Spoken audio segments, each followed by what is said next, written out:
Si pour les férus de tête couronnée, le couronnement du roi Charles III était un rendez-vous très important, pour d'autres, cela n'a pas forcément été le cas.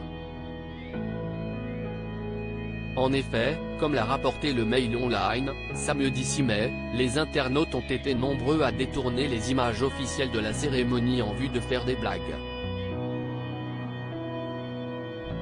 Et tout porte à croire que ces derniers se sont véritablement lâchés.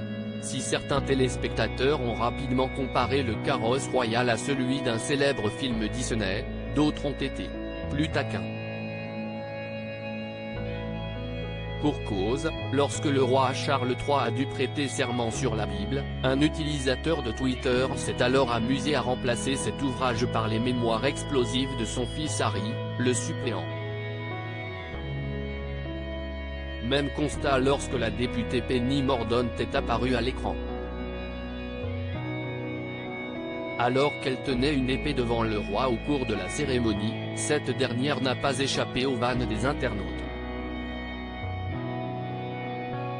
Une fois que son travail a été accompli, l'épée passe au roi et la dame retourne au lac, a indiqué un internaute, en légende d'un post dans lequel ce dernier avait ajouté le passage de la politique dans l'émission Splash. Autant de tweets qui ont véritablement amusé la toile. Supérieur à Charles III, de prince héritier à roi d'Angleterre, retour sur sa vie en images et c'est invité qui a volé la vedette au roi. Si au cours du couronnement, Charles III et Camilla étaient à l'honneur, les téléspectateurs ont cependant été marqués par une toute autre personne. Un invité qui ne fait d'ailleurs pas partie de la firme. En effet, parmi les nombreux convives, le compositeur Sir Karl Jenkins a volé la vedette au couple royal suite à son look décalé.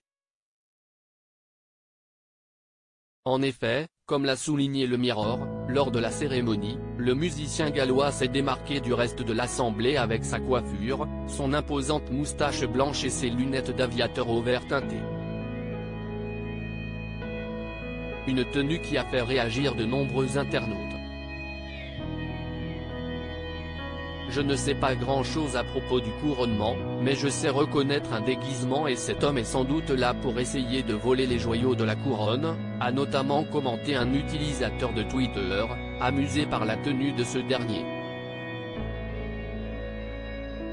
Crédit photo, bac gris du SA.